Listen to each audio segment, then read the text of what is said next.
오늘 이 시간 우리 함께 하신 우리 모든 성도님들에게 부르심의 은혜로 예수 그리스도의 참된 제자가 되게 하시는 이 성령의 인도하신 함께 하시기를 주의 이름으로 축원드립니다. 오늘 본문은 예수님께서 베드로를 비롯해서 제자들을 부르시는 내용입니다. 그런데 1절을 보면 제자들 말고 다른 사람들이 함께 있는 것을 알 수가 있습니다. 예수님은 제자들을 부르기 전에 먼저 제자가 될 어부들을 곁에 두고 수많은 군중들에게 설교를 하셨어요. 이것만 보면 예수님께서 제자들을 부르신 것은 계획이 없던 우연한 만남이었던 것처럼 보입니다. 물론 예수님께서 기분 팔아서 즉흥적으로 제자들을 부르신 건 아니에요. 하지만 사람들에게 설교하시기 위해서 어부인 베드로의 이 배를 빌려 타신 것이 계기가 되었기 때문에 베드로를 포함해서 4명의 제자들을 얻게 된 것은 사실입니다.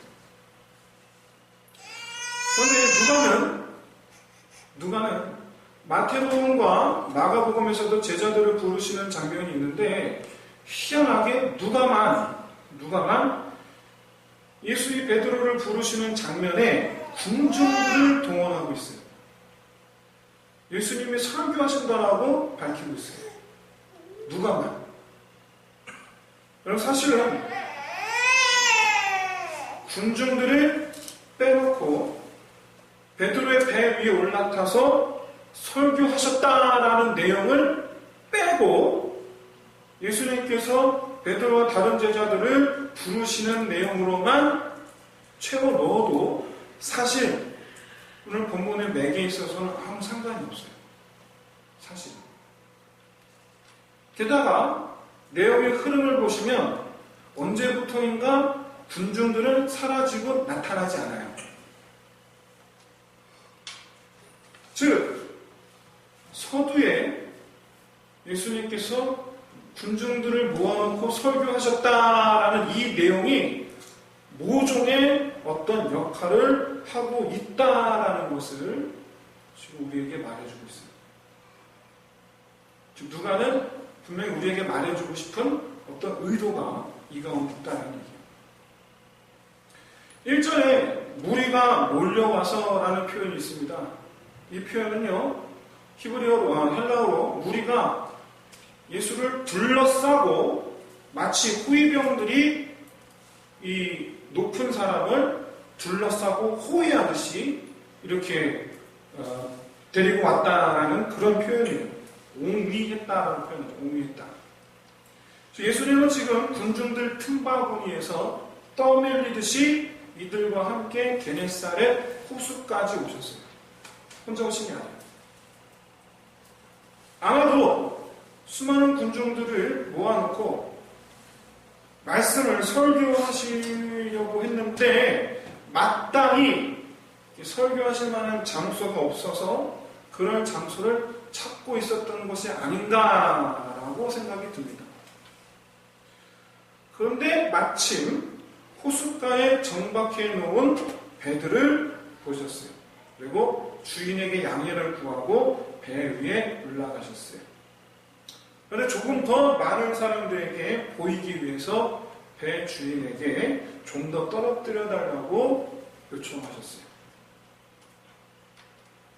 근데 이 배는요, 그 유명한 베드로, 사도 베드로, 오늘 본문에 시몬이라고 되어 있죠. 시몬 베드로의 배였어요. 바로 이 장면이 예수님과 베드로의 첫 만남의 장면입니다.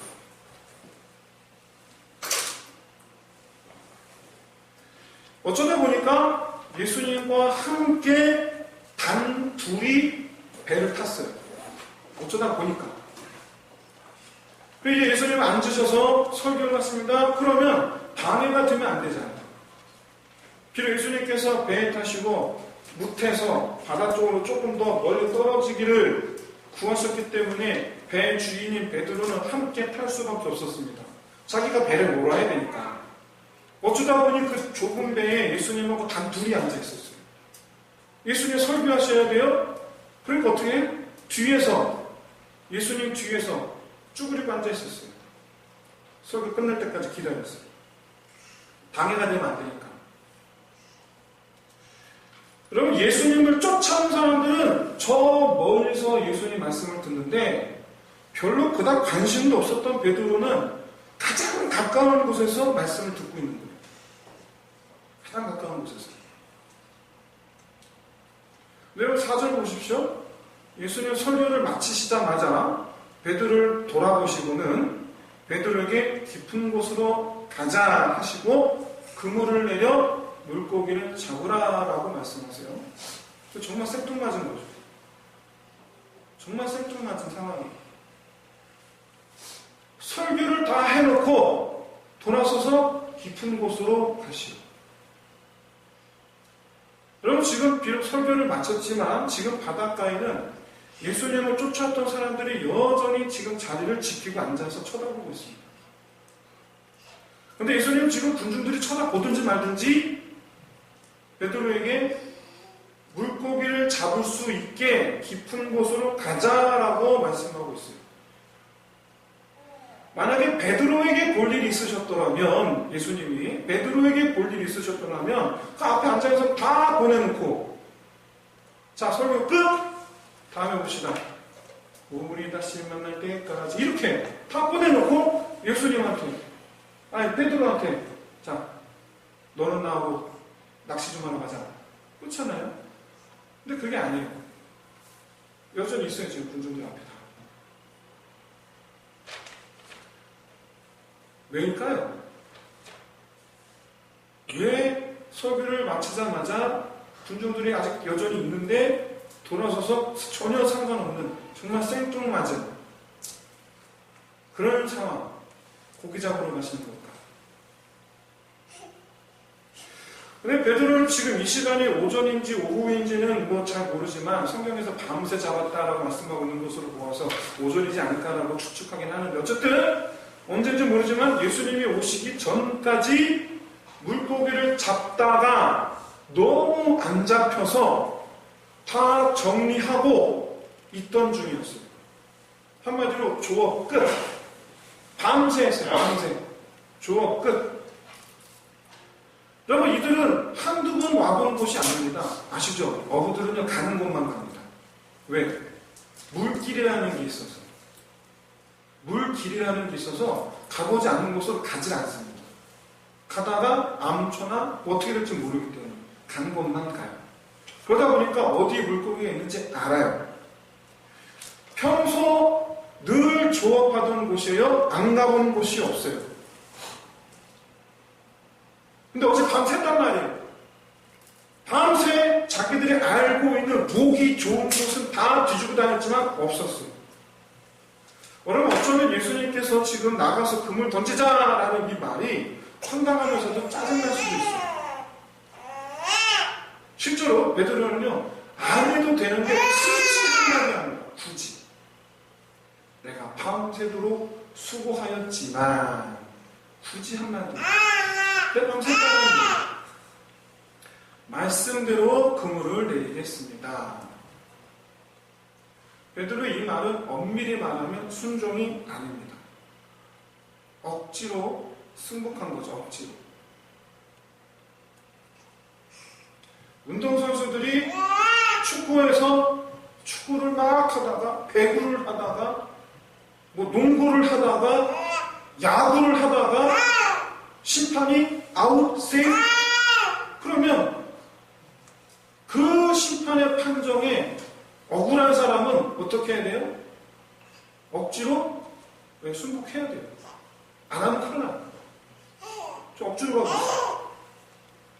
여러분, 여기서 베드로가 억지로 승복한 이유가 두 가지입니다. 제가 볼 때 두 가지인 것 같아요. 첫 번째 말은 뭐냐면 가까이에서 듣게 되었던 예수님의 말씀. 베드로도 뒤에서 듣다 보니 예수님의 이 말씀에 마음이 움직인 거죠. 듣다 보니 뒤에서 아멘 아멘 하고 있었던 거죠. 둘째는 바로 많은 사람들의 눈이에요. 안가가 앞에 있잖아요, 지금. 예수님께서 가자 했는데 싫은데요? 그리고 앞으로 오게 되면 사람 다 쳐다보고 있는데. 한마디로 얘기해서 예수님께서 베드로에게 더 깊은 곳으로 가자라고 했을 때 베드로의 눈은 어디를 향했냐? 저 바닷가에 서 있는 수많은 사람들의 눈을 향하고 있는데 그 사람들 지금 어디 쳐다보고 있어요? 바닷가에 있는 사람들. 뭐 쳐다보고 있어요? 여기 쳐다보고 있잖아요. 전부 다. 여기 쳐다보고 있잖아요. 제가 예수님입니다. 여러분이 바닷가에 군중입니다. 베드로 어디 있어요? 여기 뒤에 있어요. 예수님 돌아서서 베드로 갑시다. 그랬더니 베드로가 뒤에 있다가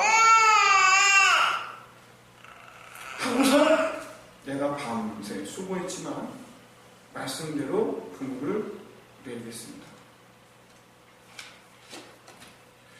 수많은 사람들의 눈을 보고 억지로 갔다라는 것, 여러분 이게 바로 베드로가 수많은 물고기를 잡고 난 뒤에 예수님 앞에 무릎 꿇고서 나를 떠나서서 나는 죄인으로서이다 한 이유예요. 이게 말씀에 감동됐어요. 하지만 자기에게 자기 상황에 얼마나 피곤하겠어요. 자기 상황에 무리하다 싶은 요구를 하는 예수님의 말씀에는 설교에는 은혜를 받았지만 요구를 하시는 말씀에는 별로 따르고 싶지 않아요. 그런데 사람들 시선 때문에 어쩔 수 없이 움직이는 거예요. 그런데 알고 보니까 예수님에게는 그 누구에게서도 볼 수 없었던 신적인 권세가 있어요. 베드로는 이 예수의 이 신적인 권세를 목격하고는 자기 안에 죄로 말미암아 부끄러움을 가득하게 됩니다. 베드로가 느낀 죄는 뭘까요? 베드로는 물러간 물고기들이 갑자기 떼를 지어 나타나는 법이 없다라는 것을 어부이기 때문에 잘 알고 있습니다. 여러분 정글의 법칙 보시죠. 정글의 법칙 보세요. 거기 주인공은 김병만 씨가 물고기를 잡아 물고기 없어요. 그럼 어떡합니까? 그날 조업 끝이에요. 왜? 안 나타납니다. 베드로는 예수님께서 더 깊은 곳으로 가자라고 말씀하실 때 이미 속으로 확정 짓고 있었어요. 뭐라고? 이건 헛짓이다. 하지만 사람들 시선 때문에 어쩔 수 없이 움직였어요. 물고기들이 있는 곳으로 그물을 던진 것이 아니에요. 던진 곳에 물고기가 들어온 거예요. 그건 베드로 본인이 어부이기 때문에 잘 알아요. 어부이기 때문에. 던지라는 곳에 던졌더니 물고기들이 그물로 달려 들어오는 것. 그 순간 그는 깨달아요. 이것은 하나님의 역사이구나. 이건 하나님의 역사이구나. 사실 이 말씀은 우리에게 두 가지 의미가 있습니다. 더 깊은 곳으로 가서 그물을 내려 물고기를 잡자. 액면 그대로 지금 그 상황 속에서 더 깊은 곳으로 가서 정말로 그물을 내서 물고기를 잡자라는 말이기도 하지만 보다 더 영적으로는 우리에게 하시는 말씀입니다. 우리에게 하시는 말씀은 더 깊은 곳으로, 믿음의 깊은 곳으로 가서 뭘 해야 됩니까? 물고기를 잡는 일을 하라는 거예요.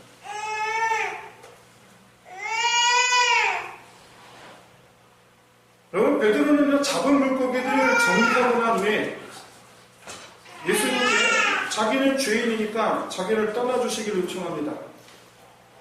근데 말이죠, 이때 예수님은 베드로에게 아직 내 제자가 되라라고 아직 말씀하지 않으셨어요. 그런데도 베드로는 마치 도둑이 재발절이듯이 예수님께 자기를 떠나주기를 요청하고 있어요. 그 이유가 자기는 죄인이라는 거예요. 그럼 도대체 죄가 뭡니까? 아무리 봐도 베드로가 특별히 죄를 지은 것 같지가 않거든요. 아무리 봐도. 왜 자기를 죄인이라고 하는가? 혹시 어릴 때부터 지금까지 살아온 자기의 어떤 그런 모습을 보면서 죄인이라고 말하는 걸까? 뭐 때문일까? 사실 지금 베드로가 자기를 죄인이라고 인식하게 된 계기는 어디에서 일어난 일 때문입니까? 배 안에서 일어난 일 때문이에요. 배 안에서 일어난 일 때문에 자기가 죄인이라는 인식을 가졌어요. 도대체 배 위에서 뭘 했는데? 배 위에서 잘못한 게 없어요. 배 좀 빌려달라고 해서 빌려드렸잖아요. 육지에서 좀 떨어지자 해서 떨어져 드렸잖아요. 피곤해 죽겠는데. 그래서 설교하시는 동안 배가 흔들리지 않게 잘 붙잡고 있었잖아요. 배 떠나가지 않게 붙잡고 있었잖아요. 예수님 설교하는 거 도와주고 있었잖아요. 좀 더 깊은 곳으로 가자 그래서 갔잖아요. 금을 던져라고 해서 던졌잖아요. 하자 하시는 대로 다 했는데 왜 죄스럽다고 얘기하는 거예요? 왜 자기가 죄인이라고 얘기하는 거예요? 그 이유가 뭐냐? 잘못한 게 없는데. 베드로는요, 배 위에서 예수님의 말씀에 설교의 은혜를 받았습니다. 하지만 움직이고 싶지 않은 강팍한 마음이 있었어요. 그런데 많은 사람들의 시선 때문에 어쩔 수 없이 움직였어요. 받은 은혜 때문에 움직인 게 아니고 사람들의 시선 때문에 움직였어요. 우린 이것을 불신앙이라고 얘기합니다. 그래서 베드로는 말합니다. 하나님, 나는 하나님보다 사람 눈치 보는 믿음 없는 사람입니다. 주여, 나는 그래서 하나님께 죄인입니다. 하나님께. 자기 불신앙을 죄라고 얘기하는 거예요. 다른 게 죄가 아니고 불신앙을 죄라고 얘기하고 있는 거예요. 한마디로 자기는 하나님을 마주할 자격이 없다라는 거예요. 나는 하나님 마주할 자격이 없는 사람입니다.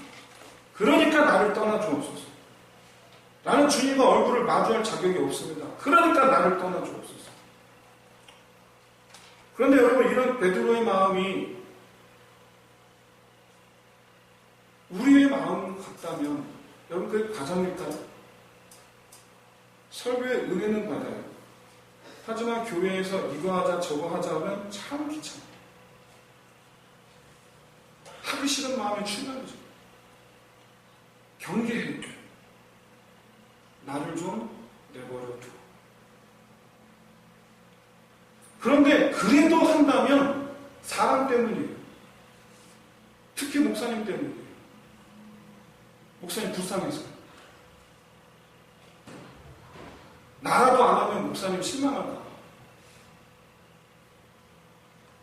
근데 여러분, 교회에서 이거 하자 저거 하자 하는 건 목사님 위해서 하는 거 아니에요. 첫째는 하나님을 위해서 하는 거예요. 하나님을 위해서. 내 하나님. 다른 하나님 아니에요. 너의 하나님 아니에요. 내 하나님을 위해서. 누구 하나님이세요? 그 하나님 도대체. 그리고 둘째는 자기 자신을 위해서요. 자기 자신을 위해서. 여러분, 정말 목사님을 위해서라면 그냥 목사님 쉬게 해드리면 돼요. 편히 쉬시라고. 몸도 여기저기 아프신데. 이것저것 하지 마시고 좀 쉬시라고. 하지만 여러분, 목사는 하나님께 충성해야 되는 사람입니다. 다른 사람한테 충성한 사람 아니에요. 하나님께 충성해야 되는 사람이에요. 왜? 하나님께 부름받았으니까. 그러므로 목사를 위한 일은 목사가 하나님 일 열심히 하게 하는 거예요. 그게 목사를 위한 거예요. 그게 당연한 거예요. 그렇다면 성도 여러분들께서는 하나님께 부르심을 받은 성도 여러분들께서는 부르심을 받은 사람으로서 하나님을 위해서 해야 하는 일이 있다면 그게 뭡니까? 최소한 교회에서는 하나님의 일을 하는 목사와 함께 하는 거예요. 그런데 바로 그 일에 베드로와 같은 마음이 들어요. 귀찮아. 싫은 마음. 그런데 그러면서 한편으로는 미안한 마음. 그러다 보니 목사님 얼굴 보는 게 죄송스러워져. 베드로가 예수님께 나는 죄인입니다. 나를 떠나소서. 왜? 예수님과 함께 있는 게 괴로워서. 여러분 진짜로 그렇게 떠나버리게 되면 어떻게 될까요? 목사님 얘기합니다. 차연팀 좀 같이 합시다. 제가 시간이 없어서 교사 좀 가시고 제가 좀 시간이 없어서 안 되면 제가 좀 시간이 없어서 계속 그래요. 얼마나 목사님 보기 비해요. 그렇게 해서 떠나면 어떻게 될까요? 목사님 제발 나를 떠나주옵소서. 어떻게 될까요? 다른 사람은 몰라도 여러분 하나님은 아시잖아요. 겉으로는 순종했는지 몰라도 속으로는 귀찮아하는 거. 하나님 때문이 아니라 사람 때문에 억지로 한 거라는 거. 믿음이 아니라 눈치 때문에 한 거. 하나님 다 아시잖아요. 그 하나님 앞에 내가 부끄럽고 수치스러워지면 도망갑니다. 도망가. 얼굴을 피합니다. 그게 지금 베드로 마음이에요. 그게 지금.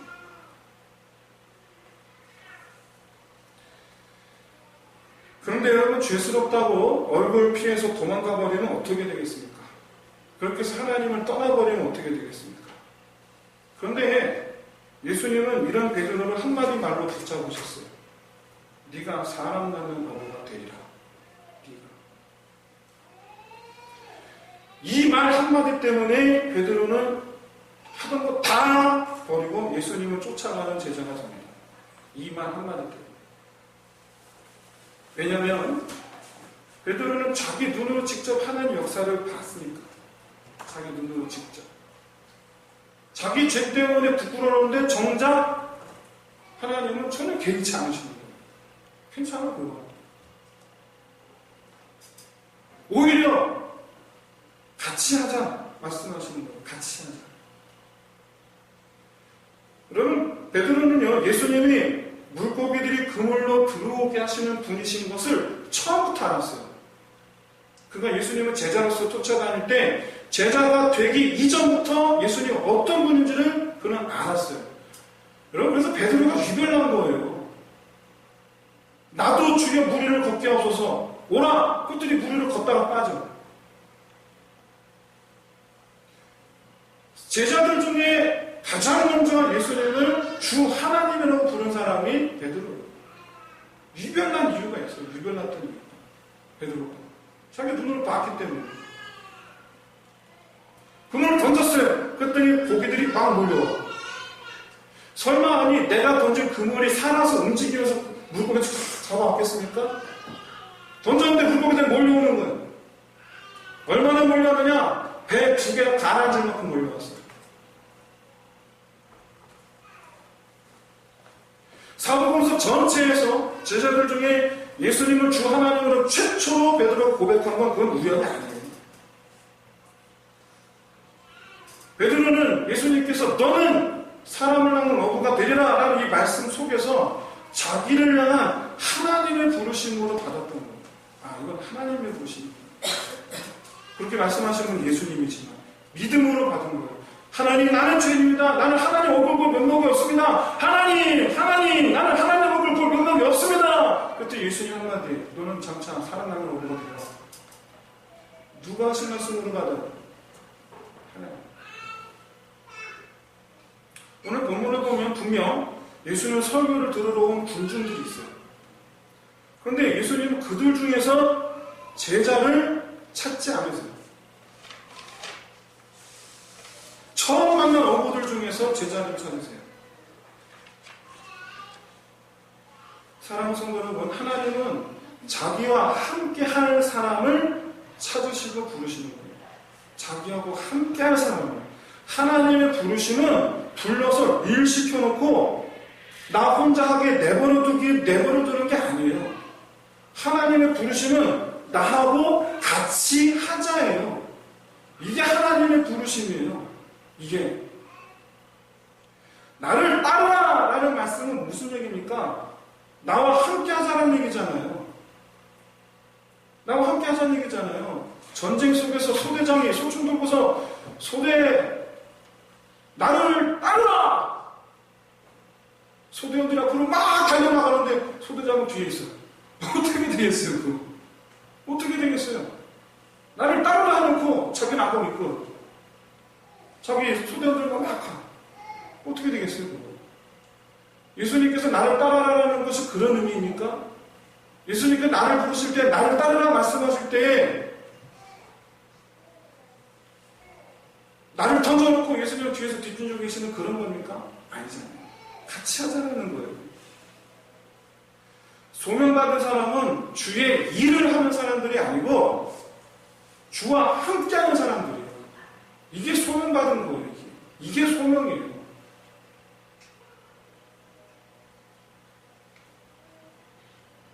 예수님은 군중들 속에서 나와 같이 하자라고 말하는 사람은 찾지 않으셨어요. 처음 만난 얼굴들. 물론 야고보와 요한은 예수님과 이종사촌지간입니다. 이종사촌지간이에요. 요한과 야고보의 어머니가 마리아와 자매거든요. 그리고 베드로의 동생 안드레는 세례 요한의 제자예요. 그러니까 베드로는 당연히 예수님을 알고 있었어요. 하지만 여기서 정작 중요한 것은 예수님은 수많은 설교 들으러 온 사람들 중에서 제자를 뽑지 않으셨다는 거예요. 실제적으로 자기를 도울 사람, 나를 도울 사람을 제자로 찾으시는 거예요.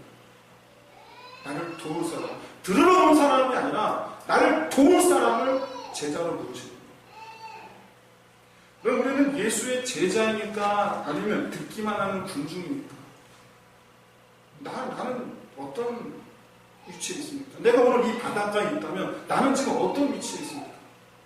군중입니까? 아니면 제자입니까? 오늘날 한국교회가 진정으로 부흥의 날을 맞이하려면 군중이 아니라 제자가 많아져야 돼요. 근데 점점 군중이 많아져 가고 있어요. 한국교회가 영국처럼 될 날이 얼마 안 남았어요. 그래서 제자는 예배만 드리는 사람이 아닙니다. 예배 드리는 사람이 제자가 아니에요. 예배만이 아니라 만자 빼고 예배 드리는 사람이 제자 아닙니다. 예수의 일을 예수와 함께하는 사람이 제자예요. 예수의 일을 예수와 함께하는 사람.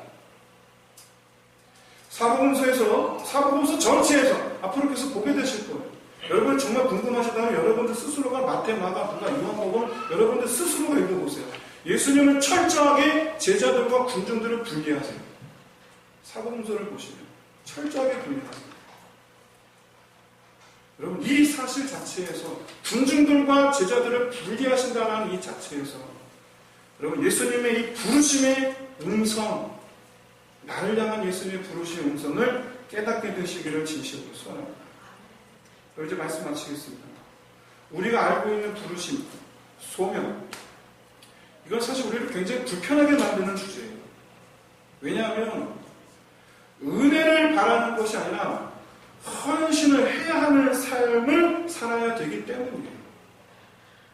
그래서 부르심과 소명이라는 건 우리를 굉장히 불편하게 해요.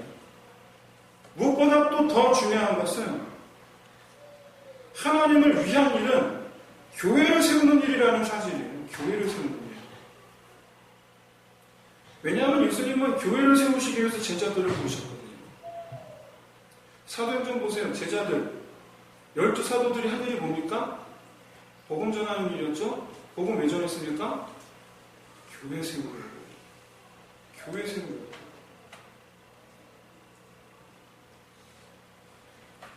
교회에서 봉사하는 일이 하나님께서 주신 내 인생의 소명 전부는 아닙니다. 하지만 교회를 세우는 일 그 자체는 하나님께서 우리에게 주신 소명 전부가 맞습니다. 이거 잘 구분하셔야 돼요. 예를 들어서 찬양팀으로, 교사로, 안내위원 등등으로 섬기는 일 그 자체는 소명의 전부가 아니에요. 하지만 여러 가지 모양으로 내 교회를 세우는 일, 그 자체는 하나님께서 우리를 부르신 목적이에요. 교회를 세우라. 내 교회를 세우라. 여러분, 교회가 사라지면 불신자들을 어떻게 전도하시겠어요? 교회가 사라지면. 하나님의 뜻과 교회를 분리해서 생각하는 분들이 계신지 모르겠어요.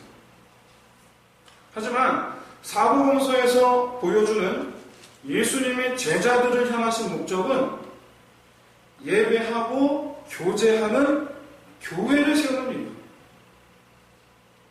그리고 12사도들은 다른 일로 순교한 게 아니고 교회 세우는 일을 위해서 교회 세우는 일 하다가 요한 빼고 전부 다 순교합니다.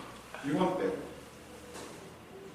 과거 우리나라도 일제시대 때 그리고 6.25 때 교회 지키려다가 다 순교했어요.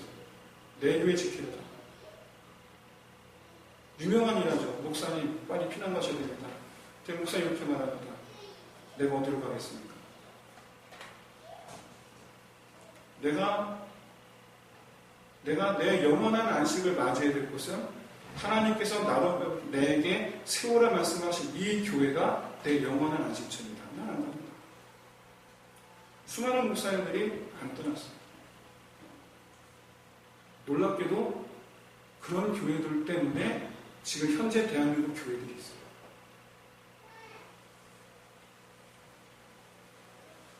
미국의 백화점왕 워너메이커, 이건 잘 아시죠?